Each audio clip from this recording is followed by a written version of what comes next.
Assalamualaikum warahmatullahi wabarakatuh. Selamat siang anak-anak ibu. Hari ini kita akan masuki materi baru yaitu teks prosedur. Apa itu teks prosedur? Teks prosedur yaitu teks yang berisi tentang langkah-langkah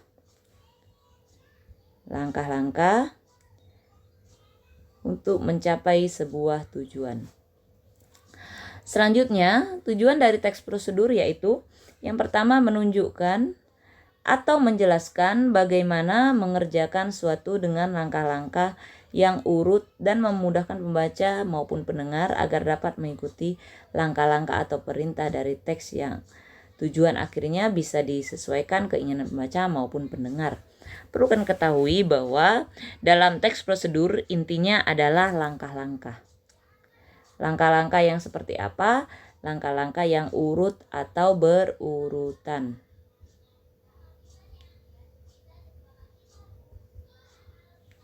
Selanjutnya, struktur teks prosedur. Struktur teks prosedur yaitu bagian tujuan. Bagian tujuan ini bersifat wajib.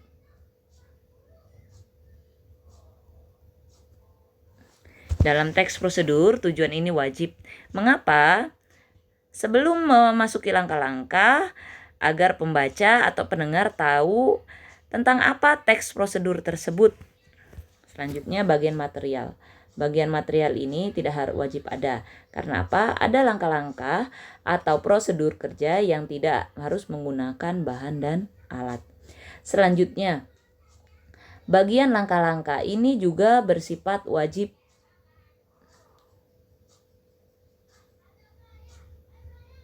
Ini juga bersifat wajib. Mengapa bersifat wajib? Ya, ini inti dari teks prosedur.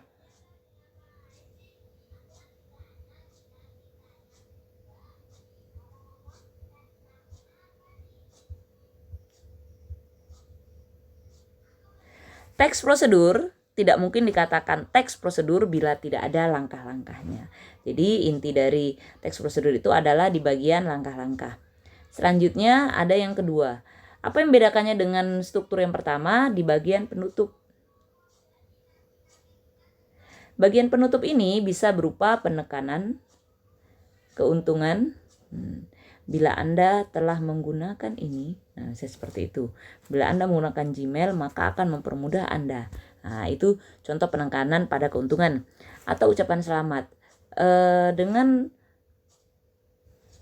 langkah terakhir ini, kami harapkan Anda dapat mencobanya di rumah dan selamat mencoba. Saya seperti itu.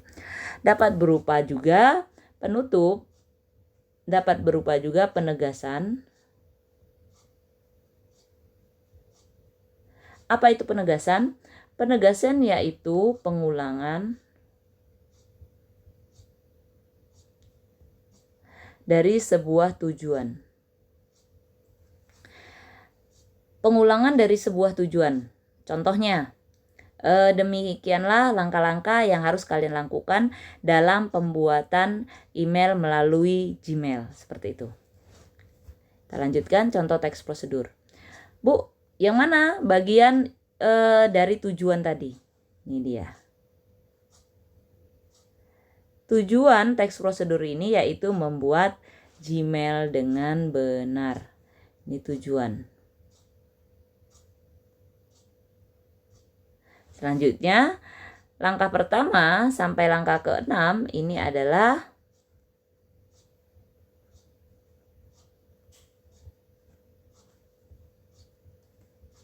langkah. Perlu kalian ketahui bahwa tujuan dan langkah-langkah ini tidak bisa hilang dari sebuah teks prosedur. Seperti Ibu katakan tadi, dia bersifat wajib. Selanjutnya, kaidah kebahasaan teks prosedur. Kaidah kebahasaan teks prosedur yang pertama yaitu konjungsi temporal. Konjungsi temporal maksudnya yaitu konjungsi yang menyatakan urutan waktu. Bisa kita gunakan kata-kata selanjutnya, berikutnya, kemudian, lalu, dan setelah itu. Kalimat yang menunjukkan yang menggunakan konjungsi temporal ini adalah kalimat mulai dari kalimat langkah-langkah yang kedua, ketiga, dan seterusnya. Contohnya seperti apa? Misalnya, buka Google seperti itu. Selanjutnya, kemudian silakan klik Gmail seperti itu. Nah, itu kan pakai kata selanjutnya, berikutnya, kemudian, lalu, setelah itu. Nah, lanjut kata imperatif. Kata imperatif ini adalah kata perintah. Kata perintah.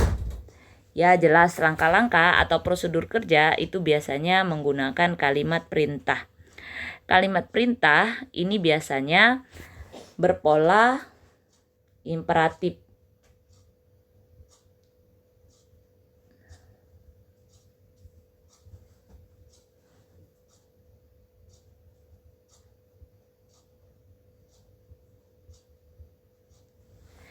Dapat pula dalam kalimat perintah ini, kalau kalian sering dengar ada kalimat selalu subjek, predikat. Subjeknya terlebih dahulu baru predikat.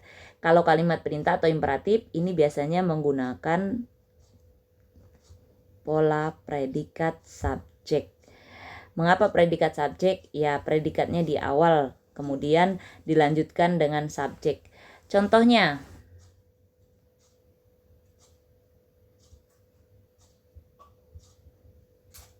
tekan enter. Tekan ini sebagai predikat, enter sebagai subjek.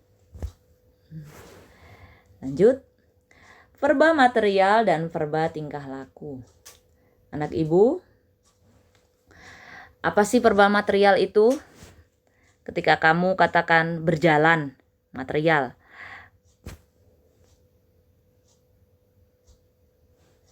Verba material adalah kata kerja yang dikenai tindakan fisik. Berarti bisa dilihat. Berjalan, berlari, menekan, menyapu, memotong, memasak, apapun aktivitas yang bisa dilihat, aktivitas fisik yang bisa dilihat itu namanya verba material. Selanjutnya ada verba tingkah laku yang tidak dikenai tindakan fisik. Merasakan, memerhatikan, memahami. Contoh, saat kamu di kelas duduk. Kata duduk itu berarti verba material. Kenapa? Gurumu bisa mengamati kamu sedang duduk atau tidak. Karena posisimu di atas kursi, maka kamu dikatakan verba material sedang duduk. Oke, verba tingkah laku. Kalau dikatakan si A sedang memahami apa yang dijelaskan oleh seorang guru, itu verba tingkah laku. Belum tentu dia sedang memahami. Mengapa? Karena tidak bisa dianalisis atau tidak bisa dilihat secara fisik. Maka verba material ini terkait dapat dilihat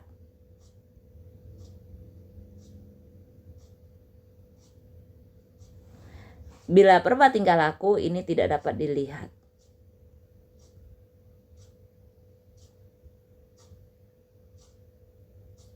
Selanjutnya, partisipan manusia. Dalam partisipan manusia, pastinya manusia ikut menjalankannya. Membuat email tadi, contohnya. Manusia yang melaksanakannya. Jadi, tokoh utama dalam teks prosedur yaitu manusia.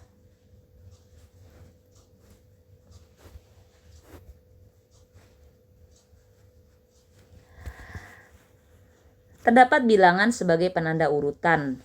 Contohnya, langkah pertama, langkah kedua, langkah ketiga. Ini bilangan.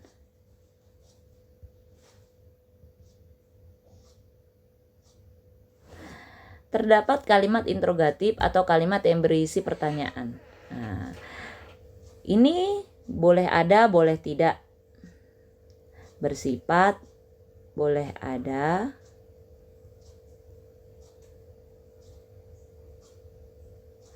Boleh juga tidak ada. Bagaimana contohnya? Nah, sebenarnya kalimat interrogatif atau kalimat yang berisi pertanyaan ini kalimat pertanyaan yang tidak perlu dijawab. Seperti itu. Atau bersifat retoris. Contohnya, pernahkah kamu mendengar tentang Gmail? Pernahkah kamu pernahkah kamu mendengar tentang Gmail? Ketika dikatakan pernahkah kamu mendengar tentang Gmail, apakah pertanyaan tersebut perlu dijawab? Tidak. Pertanyaan tersebut tidak perlu dijawab. Kenapa? Itu hanya bersifat retoris untuk memancing keingintahuan seseorang. Oke, terdapat kalimat deklaratif atau kalimat yang berisi pernyataan. Ya, jelas bahwa dalam teks prosedur ada kalimat yang berisi pernyataan. Semua pernyataan seperti itu. Contohnya, Gmail yang telah kamu buat akan mengirim email apabila saat kamu tekan enter, dia akan terkirim. Seperti itu. Oke. Demikianlah penjelasan dari Ibu. Anak-anak Ibu, bila ada pertanyaan, silahkan kalian nanti buat di kolom komentar, maka akan Ibu jawab. Selanjutnya, anak-anak Ibu, teks prosedur yang telah Ibu jelaskan tadi, Ibu akan memberi kalian tugas, misalnya seperti ini. Silahkan kalian rekam aktivitas kalian selama di rumah dalam membuat sesuatu. Contoh, saat akan berbuka puasa, kalian membuat teh manis. Silahkan kalian rekam aktivitas tersebut. Selanjutnya, tulis aktivitas tersebut. Fotokan, kirim video ke Ibu, dan silahkan fotokan teks prosedurnya.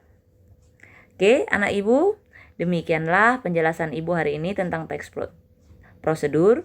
Mudah-mudahan anak Ibu tetap semangat dalam menjalankan ibadah puasa dan menjalankan aktivitas BDR di rumah. Selamat siang. Assalamualaikum warahmatullahi wabarakatuh.